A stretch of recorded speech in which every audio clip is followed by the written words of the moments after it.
오늘은 풀리지 않는 미스터리, 김춘자 실종 사건의 자취를 따라가 보며 잊혀진 진실을 되짚어보는 시간을 가져보겠습니다.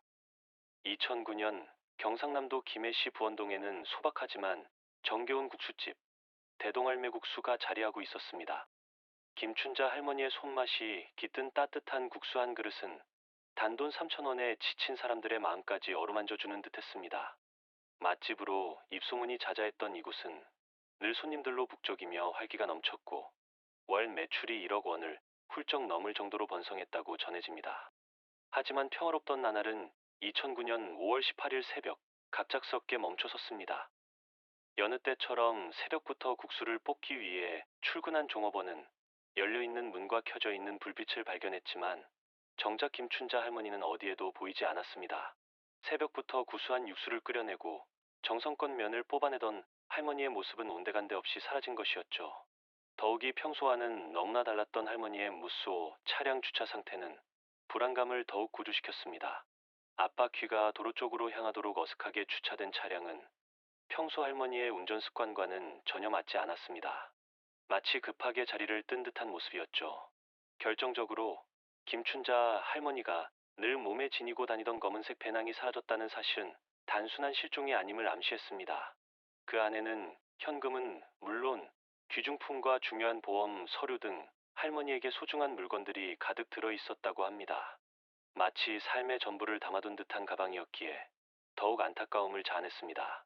수사가 시작되면서 한 인물이 용의선상에 떠올랐습니다. 바로 트레일러 기사 강 씨였습니다. 김춘자 할머니의 아들에 따르면 강 씨는 할머니가 실종되기 전부터 가게에 자주 드나들며 할머니의 동향에 대해 묻는 등 수상한 행동을 보였다고 합니다. 마치 무언가를 염탐하는 듯한 모습이었죠. 경찰은 즉시 CCTV를 확인했고 놀랍게도 강 씨가 김춘자 할머니의 차량을 운전하는 장면을 포착할 수 있었습니다. 뿐만 아니라 김춘자 할머니가 마지막으로 통화한 사람이 강 씨였다는 사실 또한 밝혀지면서 의혹은 더욱 짙어졌습니다. 결정적인 증거는 강 씨의 트레일러에서 발견된 혈흔이었습니다.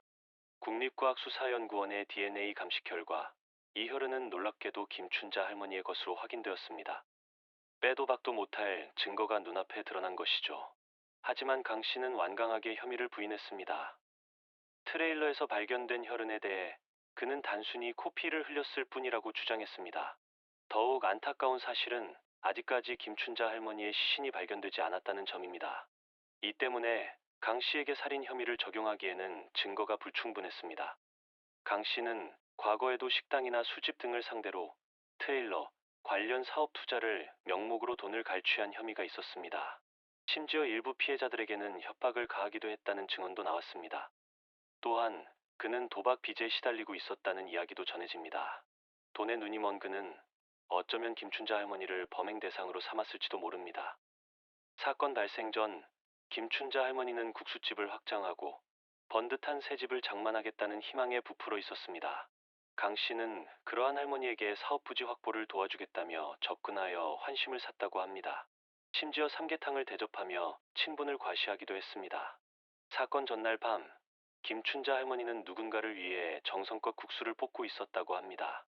일각에서는 그 국수가 평소 아들에게 해주던 것이 아니라 강 씨에게 대접하기 위한 것이 아니었을까 추측하고 있습니다. 호의를 베풀었던 할머니에게 끔찍한 비극이 닥친 것이죠. 이 사건을 심층적으로 다루면서 범인의 행적을 재구성하고 범행 당시의 상황을 추정했습니다. 그 결과 강 씨가 범행 후 동료 직원들에게 들키지 않기 위해 치밀하게 움직였다는 사실이 밝혀졌습니다. 놀랍게도 강 씨는 사건 당일 추운 날씨에도 불구하고 찬물로 목욕을 했다고 합니다.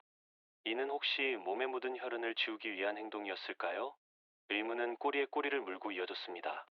강 씨는 김춘자 할머니의 시신을 자신의 승용차에 싣고 고향 마을에 잠시 들렀다가 경남 사천시까지 이동했습니다. 하지만 좁은 시간 안에 이 모든 일을 혼자 해내기에는 다소 무리가 있어 보입니다. 범죄 심리학 전문가들은 강 씨에게 공범이 존재할 가능성을 제기하고 있습니다. 특히 강 씨의 동거녀가 범행에 깊숙이 관여했을 가능성이 높다고 보고 있습니다. 강 씨는 문맹이었기 때문에 평소 금전적인 업무를 동거녀에게 의존해왔다는 사실이 밝혀졌기 때문입니다. 강 씨의 고향에는 그의 명의로 된 밭이 있었고 그곳에는 비닐하우스와 축사가 지어져 있었습니다. 어쩌면 김춘자 할머니의 시신은 그곳에 은밀하게 묻혀 있을지도 모릅니다.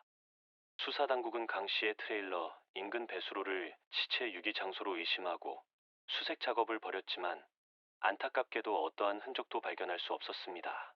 김해의 대동알 매국수 김춘자 실종 사건은 아직까지도 풀리지 않은 미스터리로 남아 있습니다. 시신이 발견되지 않았기 때문에 정확한 사인과 범행 동기를 밝혀내지 못하고 있는 상황입니다.